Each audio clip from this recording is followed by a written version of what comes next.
Hey there, fellow explorers. Before we dive into the episode, I want to personally invite you to join me at the Susquehanna Greenway Outdoor Expo on August 2nd, 2025. This awesome free event is held every year by the Susquehanna Greenway Partnership at the Shikellamy State Park Marina. It's packed with more than 50 booths featuring outdoor gear, live storytelling, wildlife exhibits, kid-friendly activities, music, and so much more. I'll be giving a special presentation on how you can plan mini outdoor adventures across Pennsylvania. We're talking bite-sized escapes that are fun, easy to plan, and perfect for staying connected with nature all year long.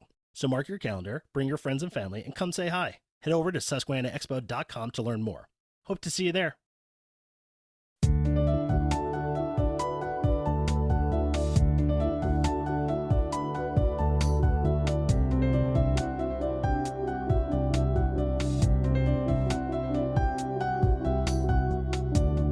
Welcome, fellow explorers. My name is Christian Alexanderson, and this is Hemlocks to Hellbenders, a podcast highlighting Pennsylvania's parks, forests, and great outdoors.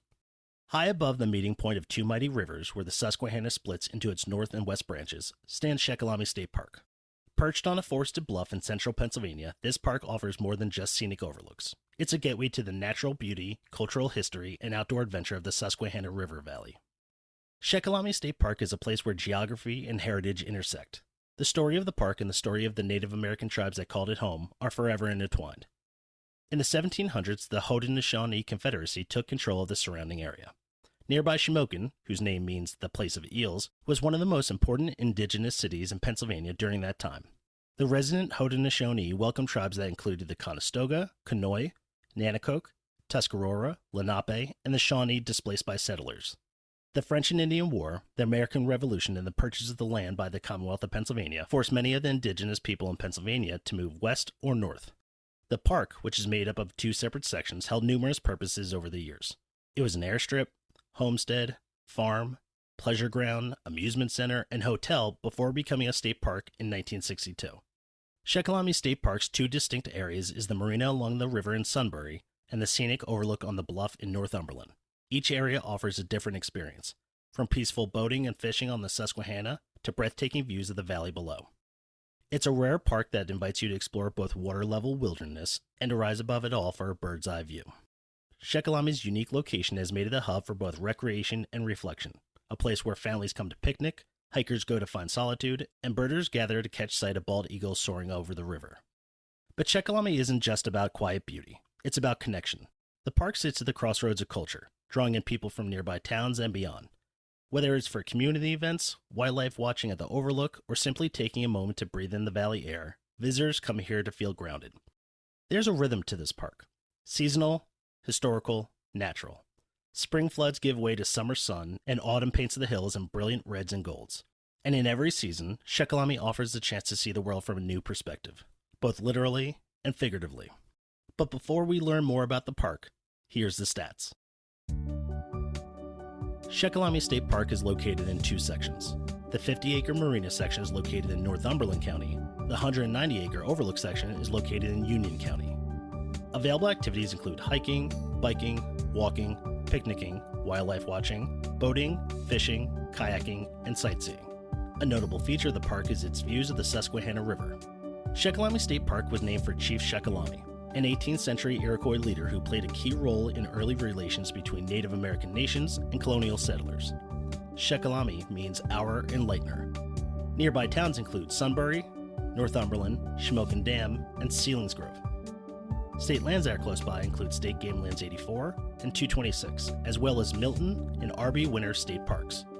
You may enjoy the park if you enjoy beautiful river views and water activities. I'm excited to welcome Ben Bender to the podcast. Ben is the park manager at Shikellamy State Park Complex. Ben, thanks so much for joining the program. Good to be here. How would you describe the park to someone who's never been there before?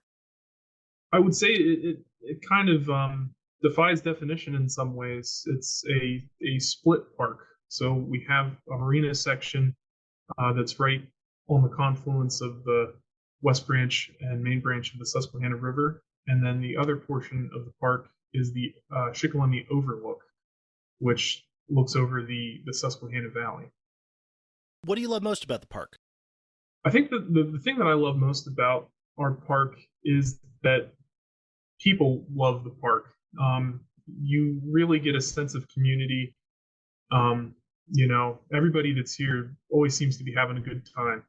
And there's a lot of park regulars. So there's a great opportunity to really, for myself and our staff to get to know the people that are visiting the park. The 54-acre Shikellamy Marina is on the southern tip of Packers Island at the confluence of the West Branch and Main Branch of the Susquehanna River. What will visitors see when they visit? So what visitors will see is a nice uh, area with a lot of shade trees.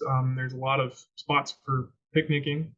You'll be able to get a really good view of the Susquehanna River, especially if you travel down to that very tip of the island. And there we have Curry Point, which is named after Pennsylvania State Senator Franklin Curry, who drafted the Environmental Rights Amendment to the Pennsylvania Constitution. It's just a great park to sort of spend an afternoon in and really take in the river. Yeah, it may not be one of those places or one of those state parks where you're like, oh, I'm going to spend a weekend here because there's camping and tons of trails or things like that. But it is a wonderful day trip to kind of go and see some really beautiful views and meet some people and check things out. Yeah, and I think one of the things that you kind of sort of have to do when you come here is you kind of want to live in the park a little bit. You don't want to just show up and take a look at it and head home. It's definitely something that you really want to not be in a rush when you come here. This area of the Susquehanna River is steeped in Native American history. Can you tell us a bit about that history as well as the park's namesake? So in this area, there was a couple of American Indian villages. The Shawnee lived here, and it is kind of confusing because the village that is at the site of present-day Sunbury was called Shamokin. And a lot of people are familiar with modern-day Shamokin, which is a little bit further east. But the village that was here was known as Shamokin, and then there was two smaller villages that were actually located on Packers Island. Chief Shikellamy did live here in Shamokin at the time, and he was a diplomat sent by the Six Nations of the Six Nations of the Iroquois.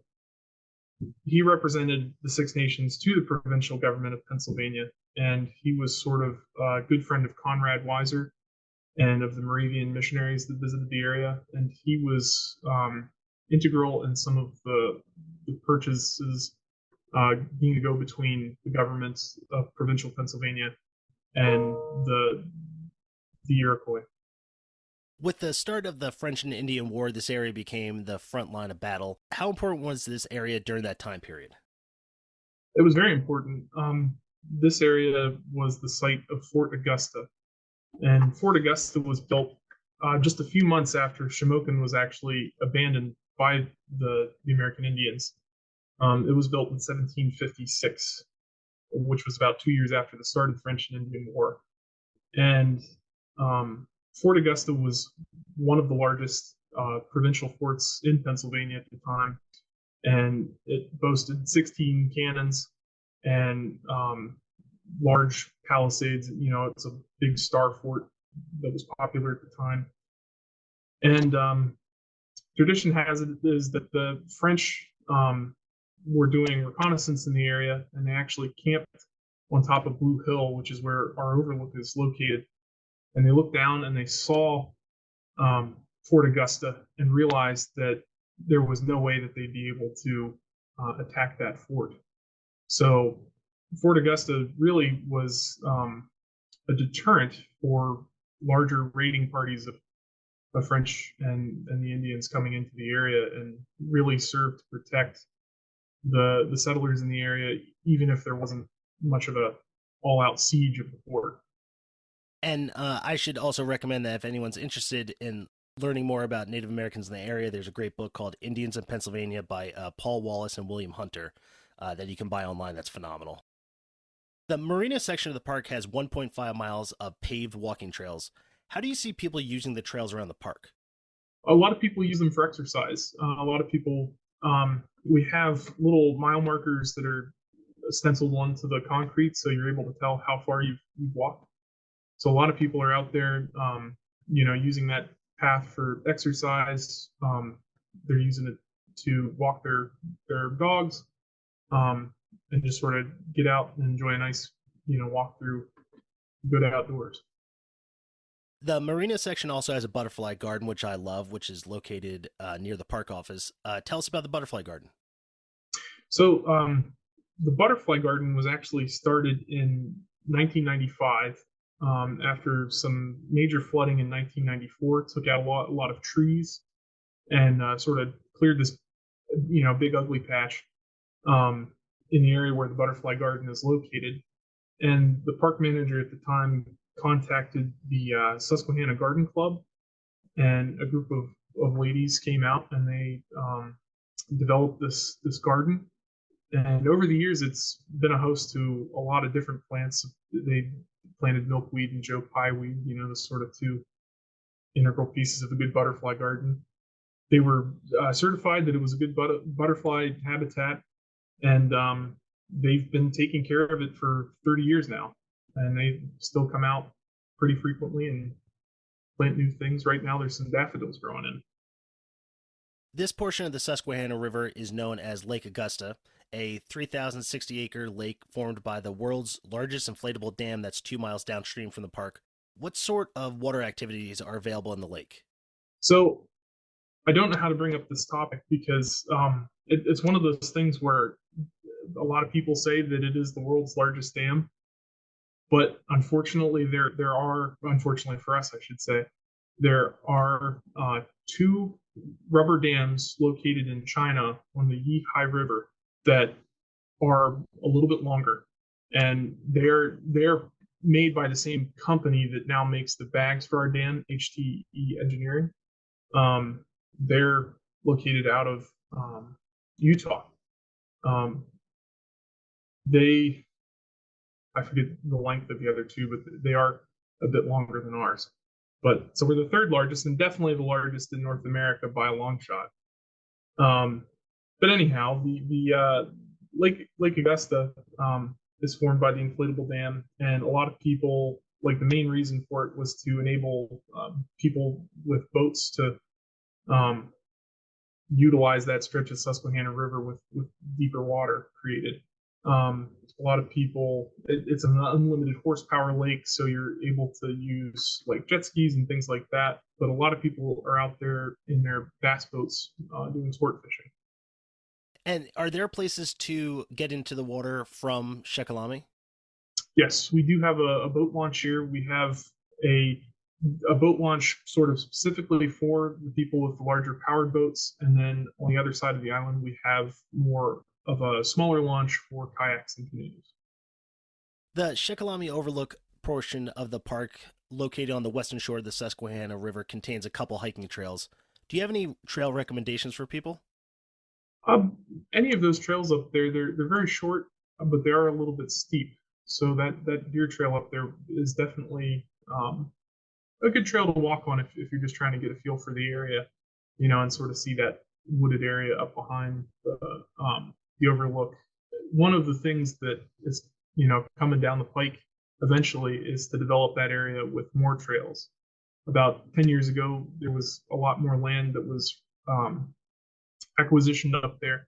And one of the plans is to develop that for hiking purposes, put more trails in there. That's exciting because that area is just so great that it deserves to be highlighted even more. I'm always worried that if you're going to Shikellamy, you might drive past it because you're thinking about the marina section and you may not be looking up at the overlook section, but it's so beautiful you have to stop by there. No, a lot of people I've talked to, they've said, like, they've either gone to the overlook or they've gone to the marina, and either they didn't realize the other was there or they just, were going for somewhere else on the way. So it's one of those things you really need to see both. And now, let's hear from our sponsors. Join the Keystone Trails Association's trail care team to show some love to the trails you love. KTA organizes hands-on stewardship events and training workshops to maintain and expand hiking trails in Pennsylvania. You can find a trail care event near you. Check out KTA's schedule of events online at kta-hike.org. Are you looking for your next adventure? Unlock some of the best landscapes in Pennsylvania with incredibly detailed, highly curated, waterproof trail maps from the folks at Purple Lizard. They create extraordinary maps of Pennsylvania State Forest for people who love to explore the outdoors. Find them at your local outfitters, bike shops, and bookstores, or visit purplelizard.com, where your next adventure begins. Pennsylvania's trails are made for adventure, but they don't take care of themselves. Join the Pennsylvania Parks and Forest Foundation as they advocate for trail investments, or roll up your sleeves and join a volunteer day. The foundation and its friends groups lend their voice, time, and skills to keep trails maintained, restored, and kept safe for all to enjoy. From weekend warriors to daily explorers, everyone benefits from the hard work of volunteers who care. Ready to make a difference? Get involved at paparksandforests.org and help keep Pennsylvania State Parks and Forests thriving. Looking for a way to add some local Pennsylvania flair to your space? Check out Sister Sunflowers. They create unique stickers inspired by small local spaces that make your community shine. From quirky caves to hidden local gems, their stickers bring your favorite places to life. Perfect for your laptop, water bottle, or anywhere that needs a little hometown love. For both locals and visitors, there's stickers, magnets, prints, and more celebrating Pennsylvania's most iconic parks and forests. And for the more avid explorers, there's even a hand-drawn poster to keep track of the Pennsylvania State Parks and Forests you've been to.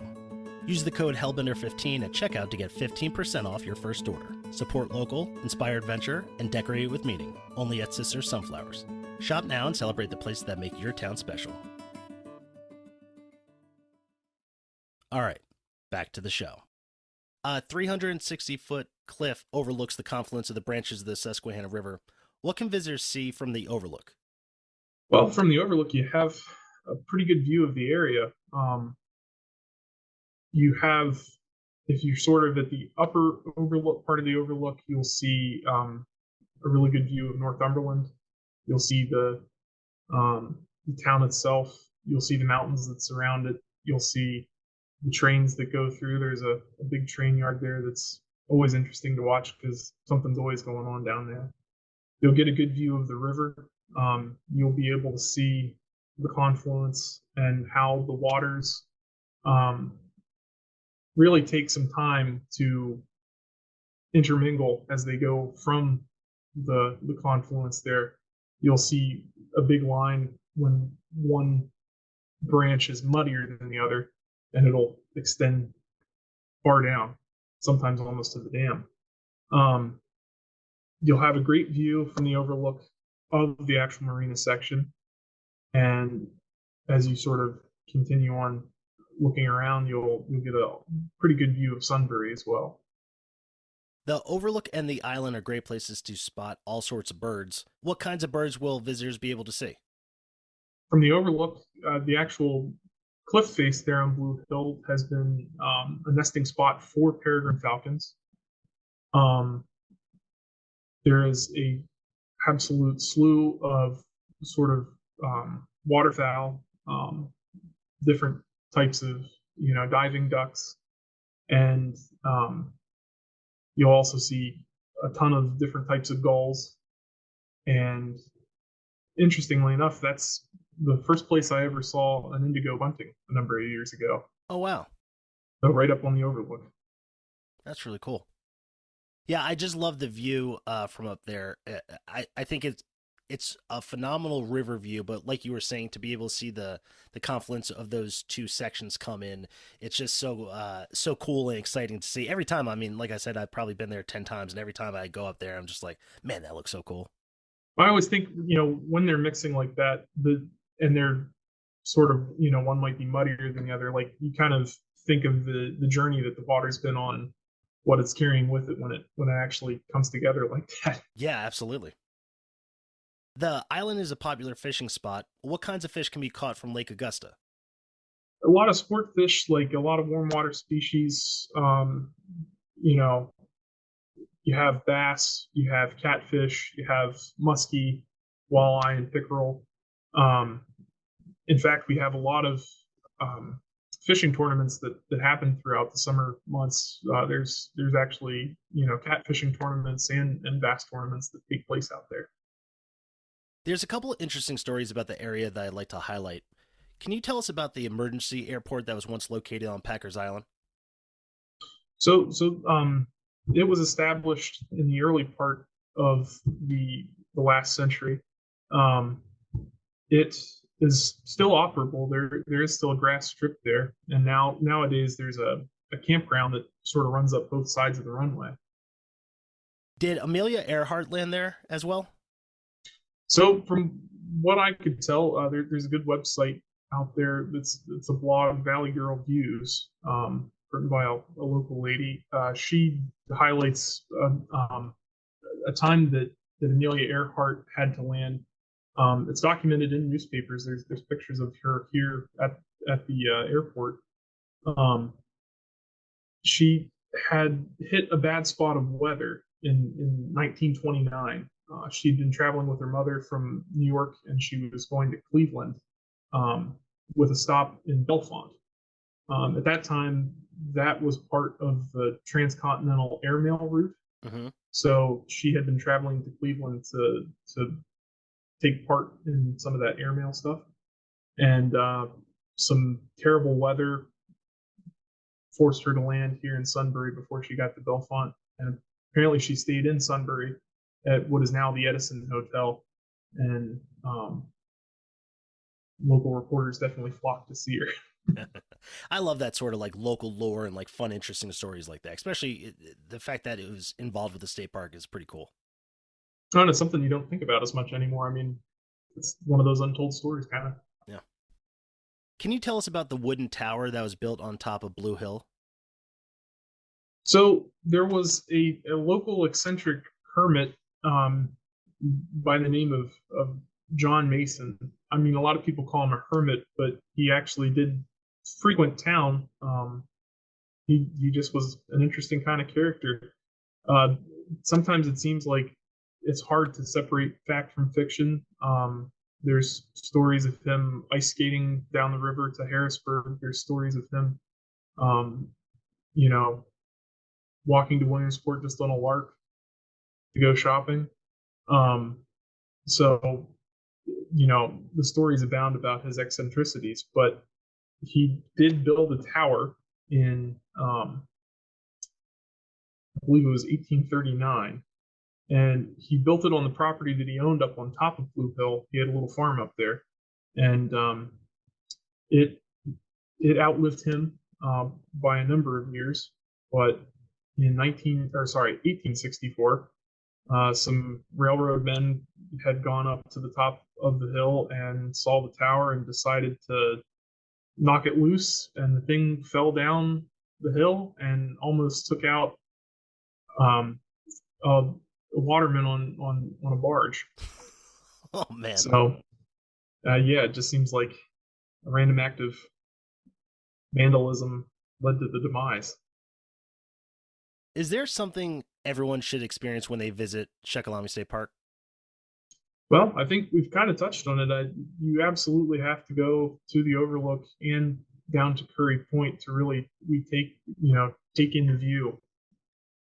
If a visitor has a full weekend to explore the park, what would you recommend they do? I would say that if you're going to spend a weekend in this area, there's definitely other places that you could partner your trip with. The Pennsylvania Historical Museum Commission has the Joseph Priestley House in Northumberland there. There's ample opportunities to spend a whole day just out on the river if you were to bring your boat with you. Um, I mean, some people like to spend a long time fishing, so you would really be able to pad out a weekend if you sort of really got into your activities.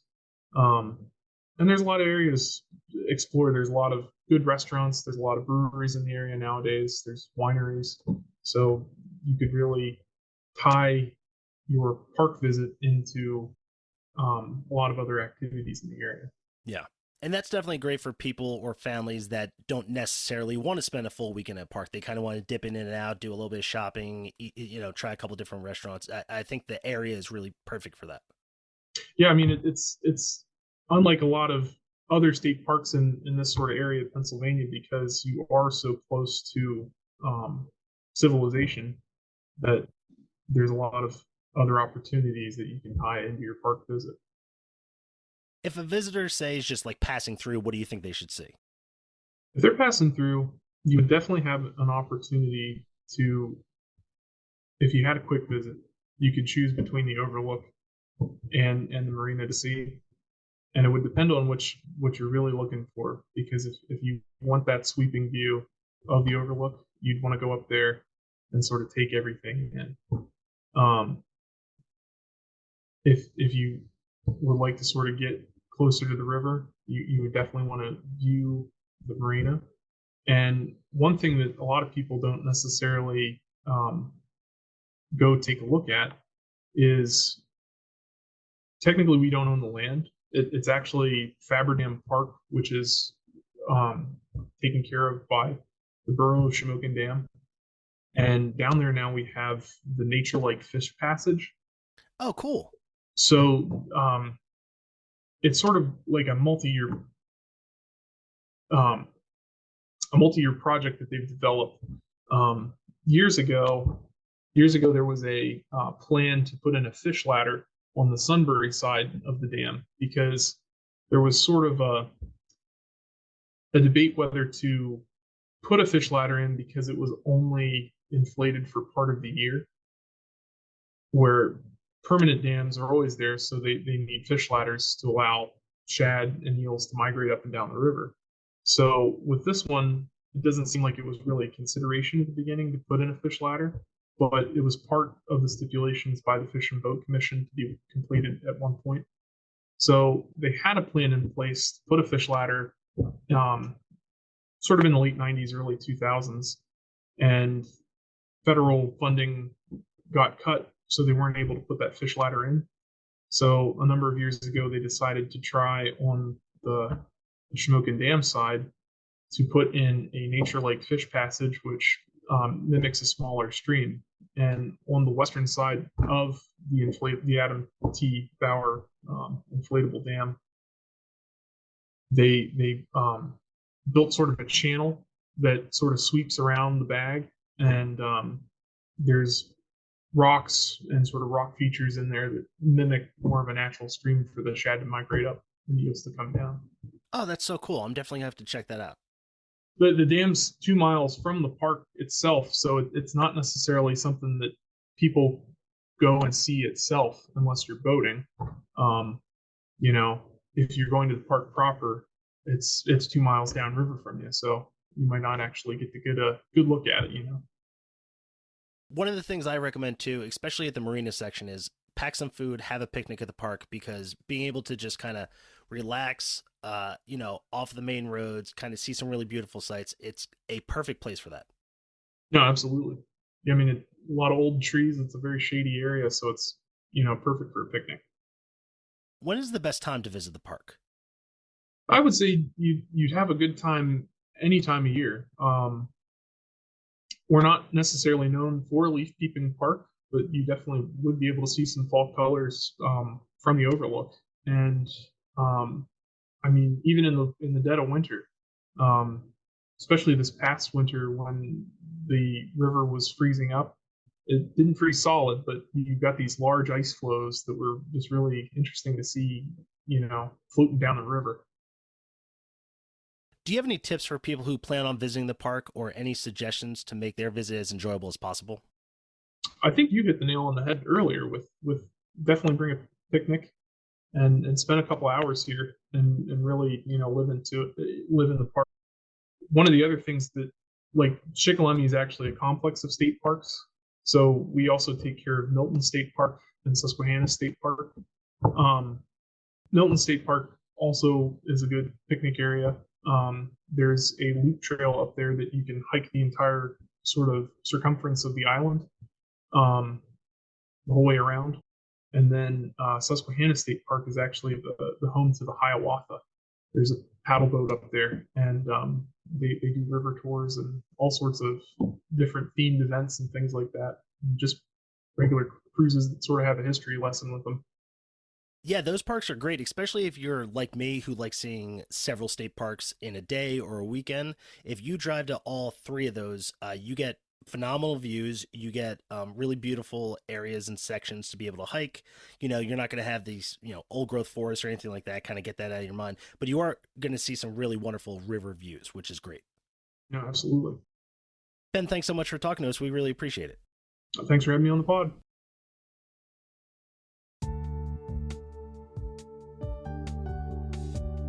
I want to thank my guest Ben Bender for joining the podcast. Be sure to follow us on Instagram and Meta for more information about upcoming episodes. You can support the podcast by buying merch at hemlockstahellbenders.com, or you can click support the show in the podcast description to provide a monthly donation. This has been Hemlocks to Hellbenders. I'll see you out there.